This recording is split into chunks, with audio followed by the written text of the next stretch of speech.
All right, Wayne Bettis here, the founder of the Off the Tools podcast. I just want to introduce you to our brand new sponsor, directplumbing.supplies.com.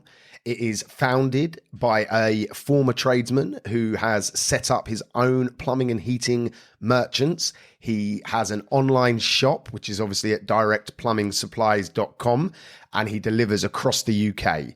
So sit back, relax, and enjoy the rest of the show. Welcome to the Off the Tools podcast, in association with the Worcester Bosch 8000 lifestyle range, with your host, Wayne Bettis. Posted about that he's struggling with the stress and hassles of working for yourself. So the first thing I want to say is you're not alone, buddy, man. There's a lot of people, especially it seems very common in small trades businesses, that find it very difficult with managing things. You know, I've been a nightmare in the past, absolute nightmare, and it was one of the driving factors for me to start this sort of group. Was so that there was a place that we could express it. As men, where we have to have this bravado and sort of aura around us that we have to be sort of strong and protectors. But it's okay to not be okay. I've struggled in the past. I wouldn't say I was sort of very bad, but I certainly used to have some big dips, and I just felt lonely. It really was. I've got my family, so I had a little support network there. But as the man, you've got to sort of stand up, and you don't want to show a weakness, but you need to express it. Otherwise, you just suppress it. And if you're suppressing it, at some point, it's gonna go bang. Whether it's giving up your business, or whether it's having a mini breakdown and binging out on drink or food or whatever it is. So Curtis and anyone else that is struggling, first and most important thing is, you're not alone. You're not the only person feeling like that. The fact that you're brave enough to make the post to admit it, you're halfway there. You know that you're struggling, which is a great place to be, because if you know you're struggling, you can do something about it now.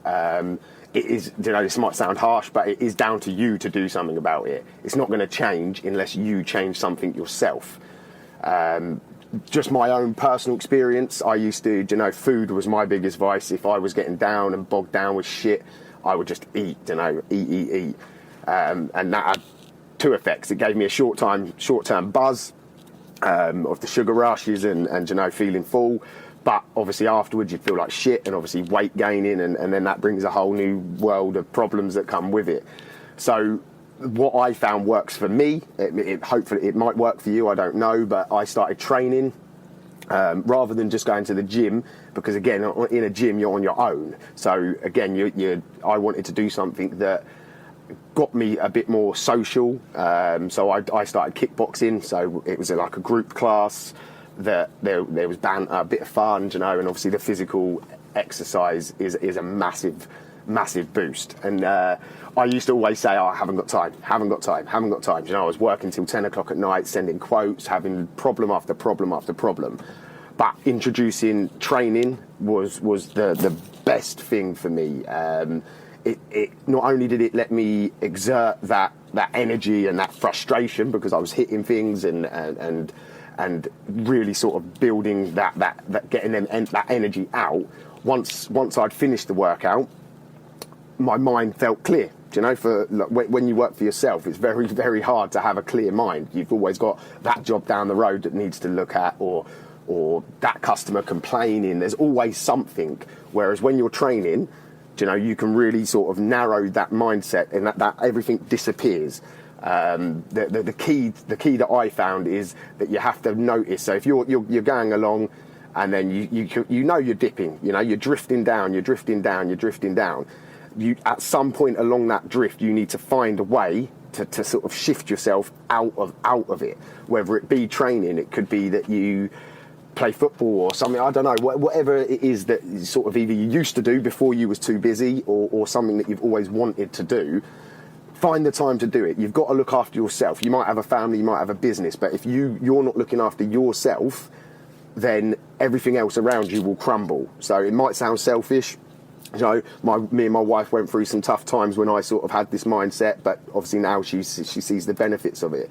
Is you have to make time for yourself to do something that is not just family and not just work, because having just those two in your life, at some point it's going to cause you problems. You have to have something that is yours, and that, you know, an hour a week to start with. If you can't find an hour a week, then I think you're lying. I honestly do. You know, I never thought I could, and I forced myself. I was strict with making sure that I booked a slot in to start doing something. You know, and that's the key is getting started with it. And like I said earlier, you know, this group is here to help people. I don't have all the answers. Jesus Christ, I'm nowhere near it. You know, but what I do have is a real passion to help people. So I'm hoping that this community has created a place where you can freely express your concerns, and there's lots of members that are willing to help and offer advice. You know, not all the advice I give or other people give is going to help you, but you know, if you can just take a little bit from here and a little bit from there and improve yourself, I think it will seriously help. Learning to say no as well. It sounds like you're very busy, so few simple things. Just say no to a few jobs. Buy yourself a little bit of time. Forget about the short-term money gains that you would have by doing the job, and think about the longer-term gains that you're going to get as a person. So learn to say no to some jobs is a must. As you find something that helps you release that problem, then you can start increasing the workload again. But if you don't, you're going to burn out. Do you know? Fact. If you keep running and you're feeling like you expressed in that post, and anyone else that's feeling like that, at some point you're going to burn out if you carry on. So you've got to do something, and it's down to you, not anybody else, not your wife, not, you know. It's down to you. You have to make the change to get different results. So sorry if the signal going wrong. So I just thought I'd quickly do that video. Hope it helps Curtis and anyone else that may be struggling. Just remember, you're not alone. You know, you can always private message me or put a message in the group. You know, we're here to help each other. So have a good day, everyone. Goodbye. Thank you for listening. This episode was brought to you by Off the Tools in association with the Worcester Bosch 8000 lifestyle range. I really hope you enjoyed the show. I just wanted to pull it out there for anyone listening that I offer business coaching, but also life coaching. My life is centered around something called the 3 Bs, which stands for body, business, and balance. When you work with me as a coach, we tackle all 3 aspects of life. So you as an individual, body, mindset, health, fitness, knowledge, education. Business B obviously stands for your business, improving, maximizing opportunities, elevating, making more money. And balance stands for your friends, family, loved ones, you know, making time for everything in your life. And the 3 Bs is the core element to that. If you'd like to learn more, I would ask you to reach out to me on Facebook, Instagram, TikTok, wherever you might be consuming my information. Or you can email me directly at wayne@offthetools.co.uk. I'm here waiting to assist you to elevate across all aspects of life. Have a good one. No excuses. Let's go.